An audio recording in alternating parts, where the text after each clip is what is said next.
اسمانو تزوی المطر لا مکان دی نازولی هاشمی نبی سلطان دی نازولی هاشمی نبی سلطان دی وعالمی انسانیت لر رهبار.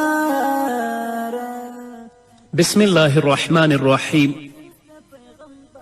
الحمد لله رب العالمين حمد الشاكرين، الصلاة والسلام على سيد الأنبياء والمرسلين سيدنا ونبينا وشفيعنا ومولانا محمد وعلى آله وأصحابه الطيبين الطاهرين. قدرمن اوریدونکو د ژوند د لارې د خپرونې مینوالو، السلام علیکم ورحمت الله وبرکاته. ستاسو روغتیا او خوشحالي د پاک رب نه غواړم، په دې هیله چې د صحت او عافیت جامې پر تن ولرئ او خوشحالي مو په برخه وي.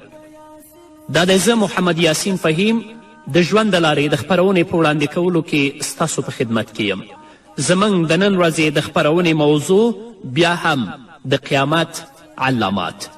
درنو اوریدونکو، رسول اکرم صلی الله علیه وسلم چې کله د قیامت علامات بیانوي، یوه علامه پکې دا وایي چې هره راتلونکې زمانه به له وړاندې زمانې څخه خرابوي. زبیر بن عدی رضی الله تعالی عنه فرمایي چې موږ د حضرت انس بن مالک رضی الله تعالی عنه خدمت کې حاضر شو او د حجاج بن یوسف د ظلم نه مو شکایت وکړه چې دا خو ډیر لوی ظالم دی، ډیر ظلمونه کوي. نو زموږ په جواب کې حضرت انس بن مالک رضی الله تعالی عنه وفرمایل صبر وکړئ، معلومات نشته چې وروسته به څه کیږي، ځکه په تاسو به یوه هم داسې زمانه رانشي چې له هغې نه وروسته او راتلونکې زمانه ډیره خرابه نه وي. تر دې چې تاسو د خپل رب سره ملاقات وکړئ، د مرګ ته ورځې به داسې زمانه رانشي چې راتلونکې زمانه له تیرې شوې او موجوده زمانې ښه وي. دا خبره د محمد رسول الله صلی الله علیه وسلم نه حضرت انس وایي ما اورېدلې ده، او دا واقعیت هم دی. درنو اوریدونکو، زموږ هغه ورونه او خویندې چې عمرونه یې 40-50 کلونو ته یا 80 او یا کلونو ته رسیدلی دي، د خپل ژوند مخکینۍ شیبې دې مطالعه کړي، د نن نه 20 کاله مخکې، د نن نه 30 کاله مخکې، د نن نه 40 کاله مخکې او اوسني حالت ته دې هم وګوري چې آیا ښې ورځې راغلی دي که خرابې ورځې راغلي؟ نه، خرابې راغلی دي. نو ځکه محمد رسول الله صلی الله علیه وسلم فرمایي چې د قیامت د علامو نه یوه علامه دا ده چې هره راتلونکې زمانه به له وړاندې زمانې څخه خرابه وي. نو په دې خاطر درنو اوریدونکو چې هر څومره وخت در سره پیدا کیږي او د ژوند کومه لحظه په لاس درځي، هغه غنیمت وګڼئ، نیک عملونه پکې وکړئ او د همدغو نیکو عملونو په وسیله له الله رب العزت څخه د خیر امید وکړئ او تل د الله له قهر او غضب څخه وویریږئ. ځکه څه چې په موږ را روان دي او څه چې په موږ باندې تیریږي، په هغو کې د ښو امید نشو کولی، بلکې دا ورځې به غنیمت ګڼو، دا لحظې به غنیمت ګڼو، په دې کې به نیک عملونه کوو تر څو چې الله رب العزت زموږ نه راضي شي او الله د خپل د قهر او د غضب نه موږ او تاسو وساتي. همدارنګه درنو اوریدونکو، رسول اکرم صلی الله علیه وسلم چې کله د قیامت علامې بیانوي، نو یوه علامه پکې دا ښیي چې یوه ډله به تل په حق ولاړه وي. د مشکات حدیث دی، حضرت معاویه رضی الله تعالی عنه فرمایي چې ما د محمد رسول الله صلی الله علیه وسلم نه اوریدلی چې رسول الله به ویل زما په امت کې به تل یوه داسې ډله وي چې هغه به تل او په هر حال کې د الله رب العزت په حکم ټینګه ولاړه وي. دوی به د مرګ تر ورځې پورې په خپل حال پاتې وي، د چا مخالفت او عدم معاونت به ورته هیڅ ډول نقصان ونه رسوي. مطلب دا چې دوی به د دې پروا نه کوي چې له دوی سره د زمانې د خلکو رویه او کړنه څنګه ده او د زمانې خلک له دوی سره موافق دي او که مخالف دي، بلکې تل به دوی کوشش کوي چې د الله رب العزت د اوامرو او د الله رب العزت د احکامو پابند وي. که څوک مخالفت کوي یا څوک موافقت کوي د دې پروا نه لري، بلکې د هغو یوازینی موخه او یوازینی هدف به دا وي چې الله رب العزت د خپل ځان نه څنګه راضي کړي. نن ورځ ځینې داسې کسان شته دی چې کله د الله رب العزت دین طرف ته د بلنې کار شروع کړي، که خلک په هغه باندې مختلف نومونه کیدي یا د هغه مخالفت ته راپاڅي، نو زر تر زره د خپل کار ته د اختتام او د پای ټکی ږدي. نه، داسې مه کوه، مه ناهیلی کیږه، مه مایوسه کیږه. ته د الله رب العزت دین طرف ته خلک رابله، ستا یوازینی هدف او یوازینی موخه دې د الله رب العزت رضا وي. که ټوله دنیا ستا مخالف هم شي تا ته به ضرر در ونه رسوي، او که ټوله دنیا ستا موافقه هم شي. نو رسول اکرم صلی الله علیه وسلم چې کله د قیامت علامې بیانوي، نو فرمایي چې د قیامت د علامو نه یوه علامه دا ده چې یوه ډله به تل په حق ولاړه وي، او اوس الحمدلله هم شته. په دویم حدیث کې رسول اکرم صلی الله علیه وسلم فرمایي زما په امت کې به تر قیامته پورې یوه ډله وي چې له هغوی سره به د الله لخوا مرسته کیږي. نو څوک چې له دوی سره نه ملګري کیږي، دوی ته به هیڅ زیان ونه شي رسولی، ځکه هغو سره د رب مرسته ده، هغو سره د الله مرسته ده. که څوک ملګرتیا هم ونه کړي، نو د هغو مخالفت هم نشي کولی چې هغو ته کم زیان یا هغو ته کم تکلیف ورسوي. د بیهقي په یو روایت کې راغلی دی چې نبی کریم صلی الله علیه وسلم وفرمایل د دې امت په آخره کې به داسې خلک وي چې هغوی ته به همغه اجر ورکول کیږي کوم چې د دوی نه وړاندې خلکو ته ورکول کیده. هغوی به په نیکیو امر کوي او له بدیو به منع کوي او له هغو خلکو سره به جنګ کوي څوک چې فتنې پیدا کوي یا هغوی په فتنو کې ښکیل وي او فتنې خپروي، هغو سره به مبارزه کوي او هغو سره به جنګ کوي. همدارنګه د ابو داود حدیث دی. حضرت ابو هریره رضی الله تعالی عنه فرمای چې نبی کریم صلی الله علیه وسلم وفرمایل الله رب العزت دې امت ته د هرو 100 کالو وروسته داسې یو کس رالیږي کوم چې د الله رب العزت دین نوی او تازه کوي. د الله رب العزت دغه وعده هم د نورو وعدو په څیر پوره کیدله او تل به پوره کیږي. که چیرې له اول څخه حق پالونکي او په حق باندې محکم پاتې کیدونکي نه وی، نو فتنه پالو، معتزلهو، مبتدعینو او بدعتیانو به او همدارنګه د دروغو د نبوت دعوت کوونکو، له حدیثو نه منکرو او د قرآن کریم نوو تفسیر جوړونکو به دغه دین بدل کړی وی. خو الحمدلله فقها، محدثین او علما تل په دغه اسلامي ټولنه کې ول، او لا هم د الله رب العزت شکر دی شته دی او د دې بدعتیانو او د فتنه پالو او د ظالمانو مقابله کوي. همدارنګه درنو اوریدونکو، رسول اکرم صلی الله علیه وسلم فرمایي چې د قیامت د علامو نه یوه علامه دا ده چې قرآن به د معاش وسیله وګرځولی شي، یعنې د دنیا وسیله به وګرځولی شي. د بیهقي حدیث دی. حضرت جابر رضی الله تعالی عنه فرمایي چې موږ د قرآن کریم تلاوت کوو او له موږ سره په مجلس کې د ښاري عربانو پرته د اطرافو عربان او نور غیر عرب خلک هم موجود ول. په دغه وخت کې محمد رسول الله صلی الله علیه وسلم زموږ مجلس ته راغی. رسول الله صلی الله علیه وسلم وفرمایل قرآن لولئ، تاسو ټول سم تلاوت کوئ، ډیر ژر به داسې خلک راشي چې هغوی به قرآن لکه د غشي په څیر سیده برابر کړي، یعنی د حرفونو د زور او زیر، شد او مد به ښه خیال ساتي، خو د قرآن لستلو څخه به د هغوی مقصد دنیا ګټل وي. او دغه تلاوت به ورته د آخرت لپاره هیڅ ګټه ورنه کړي. په یو بل روایت کې راغلي چې دا حدیث په مشکات کې موجود دی چې محمد رسول الله صلی الله علیه وسلم وفرمایل له ما نه وروسته به ډیر ژر داسې خلک راشي چې هغوی به قرآن د سندرو او نوحه ویلو په څیر په ښکلو آوازونو سره وایي او قرآن به د هغوی له حلق نه لاندې نه کیوځي. دغه تلاوت به د قبولیت تر درجې ونه رسیږي، د ژبې په سر به وایي او له ستوني څخه به لاندې نه کیوځي. د هغو قرآن لستونکو او د هغو خلکو چې د دې تلاوت اوري او خوشحالیږي زړونه به له فتنو نه ډک وي. دغه حال دی درنو اوریدونکو، نن موږ او تاسو په خپلو سترګو باندې وینو. الله رب العزت دې په موږ باندې رحم وکړي، الله دې په موږ باندې فضل وکړي. نن سبا همدغه حال دی.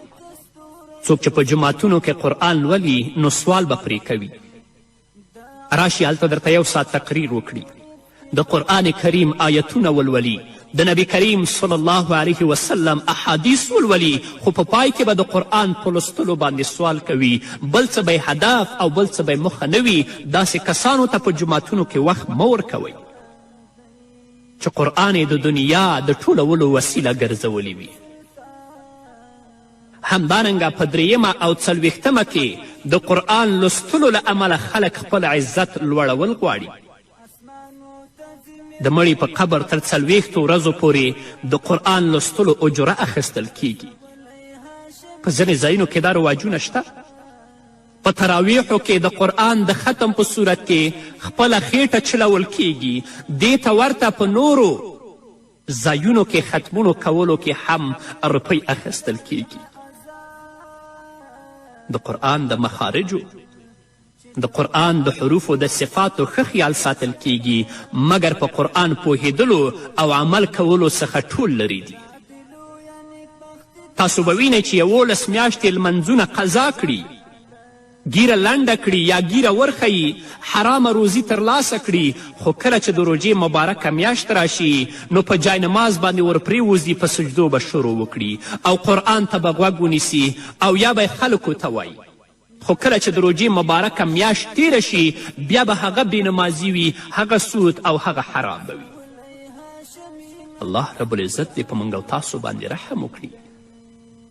زموږ فقهاو زموږ علماو لیکلي دي، په ځانګړې توګه علامه ابن عابدین الشامی په رد المحتار کې هغه قاری د قرآن چې د خوراک لپاره یا د پیسو لپاره قرآن لولي هغه لپاره کم اجر او ثواب نشته.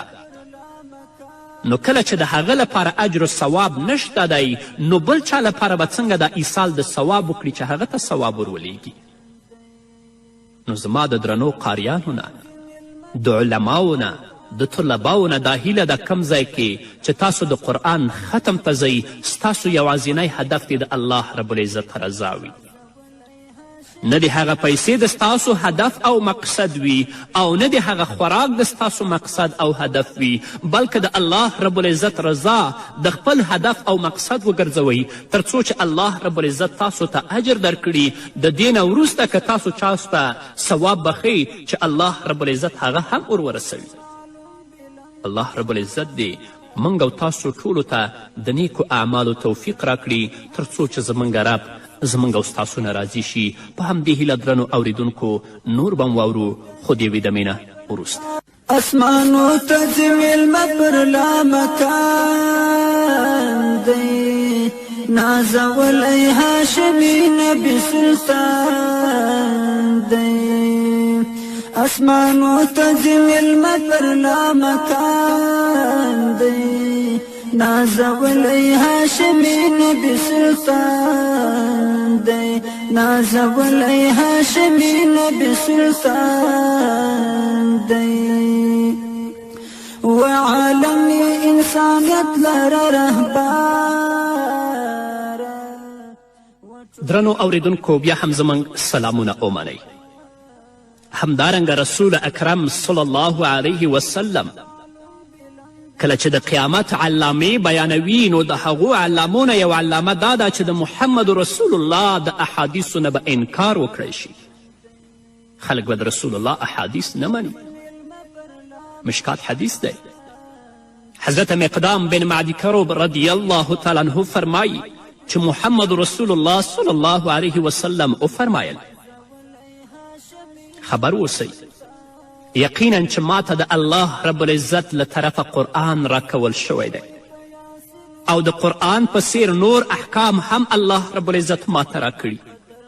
بیا رسول الله صلی الله علیه وسلم وفرمایل خبر اوسئ داسې زمانه به راشي چې موړخیټی انسان به په خپل آرامګاه کې ناست وي او وایي به چې بس تا ته قرآن بسنه کوي په دې کې چې کومو شیانو ته حلال ویل شوي هغه حلال ګڼه او کومو شیانو ته چې حرام ویل شوي دي هغه حرام ګڼه احادیثو ته اړتیا نشته. د هغه خبرې دي چې د ځینې ظالمانو له خولې نه ما هم اوریدلی دي چې هغوی د شفاعت نه منکر دي ځکه شفاعت د محمد رسول الله صلی الله علیه وسلم په صحیح احادیثو باندې ثابت دی.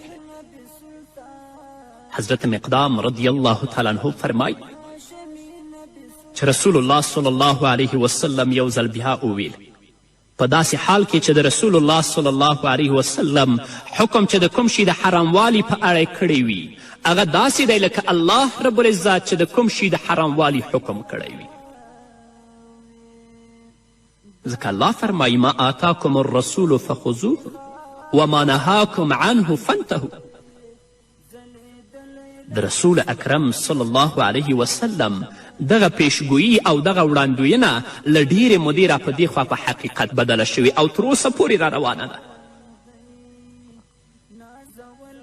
موړخیټی چې د رسول الله په حدیث کې راغلی یعنی هغه شتمن چې د مال او دولت په نشه کې غرق دی او یا هم لږ او ډیر لست ولري دا یوازې قرآن د لارښوونې لپاره بس ګڼي او د حدیثو حکمونو منل چې د ده د نفس او خواهشاتو لپاره ګرانه خبره ده په همدې خاطر یې منلو ته تیار نه دی او په جدي توګه ترې انکار کوي.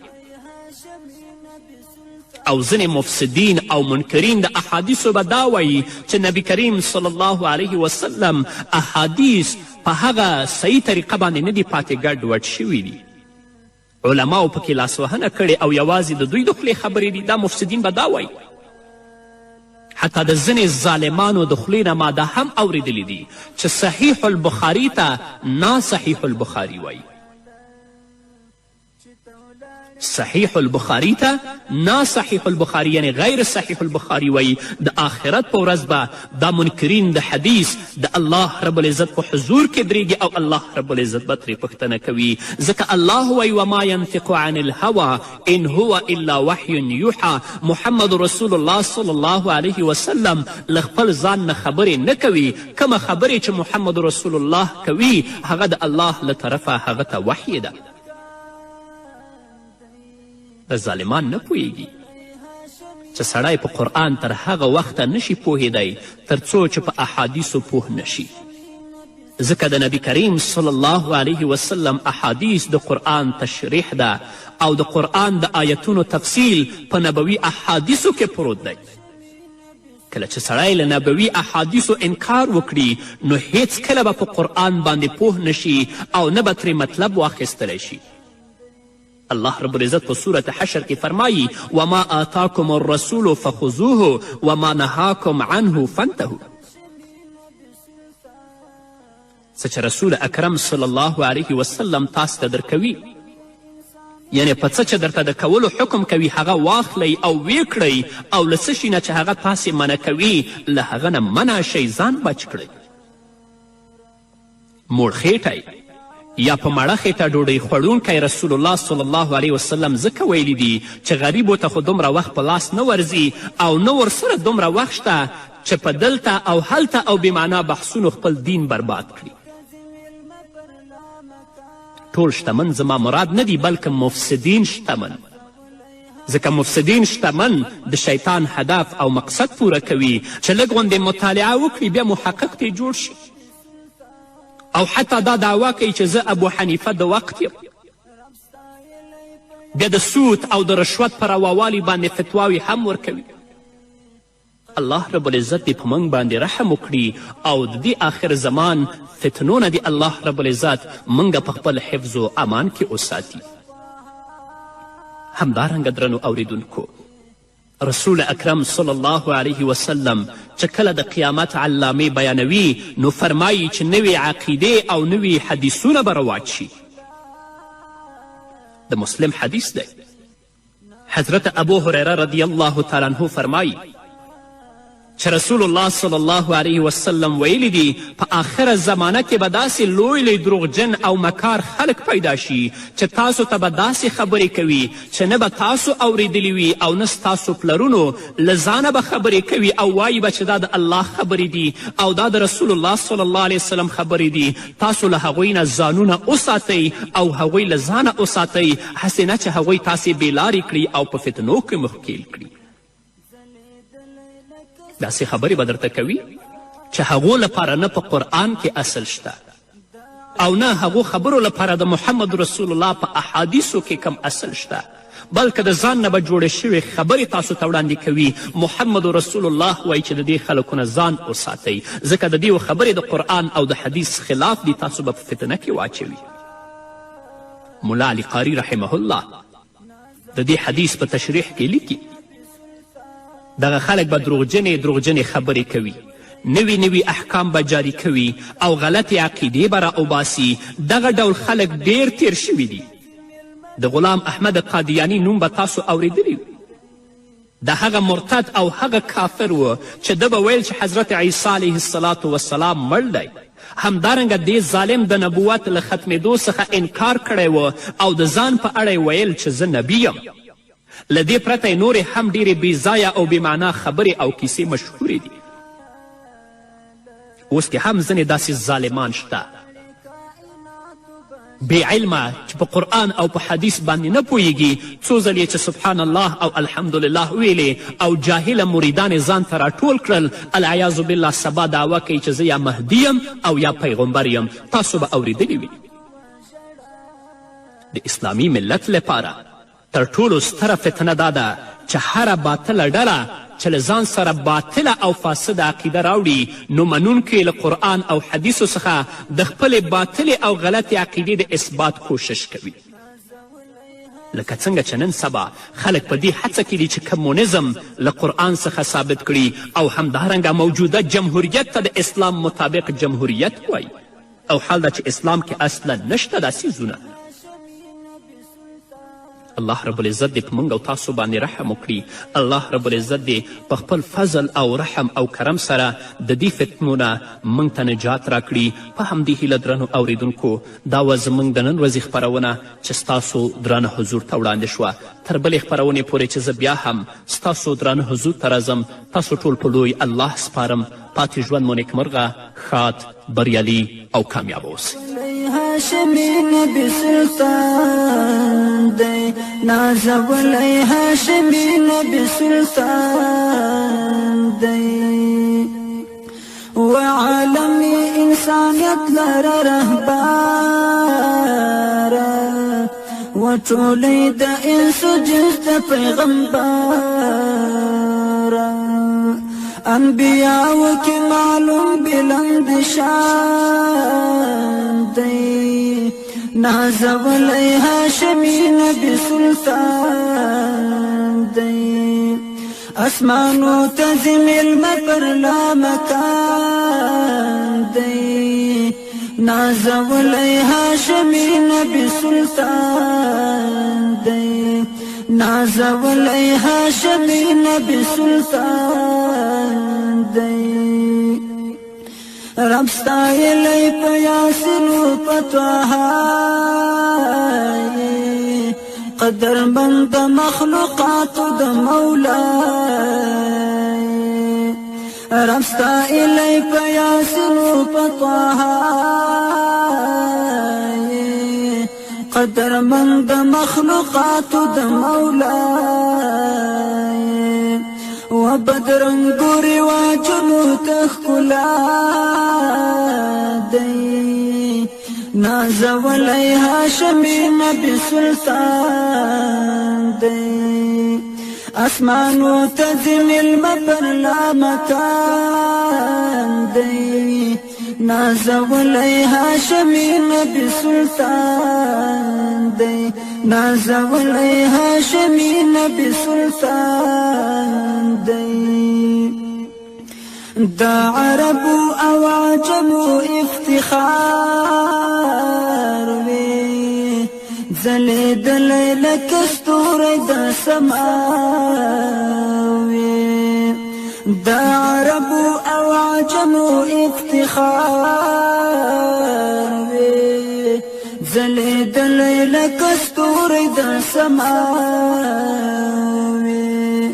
فتح پاکی خدا در کڑی سپین قرآن دی نازولی هاشمی نبی سلطان دی نازولی هاشمی نبی سلطان دی اسمانو تزم المبر لا مکان دی نازولی هاشمی نبی سلطان دی نازولی هاشمی نبی سلطان دی دا دلو یعنی پخت دلا ازال چی تولاری کائناتو بجڑال دا دلو یعنی بخت دلا ازال چی تولار کائنات وجڑال عمر دی رہنما در طول جہان دی نازولی هاشمی نبی سلطان دی نازولی هاشمی نبی سلطان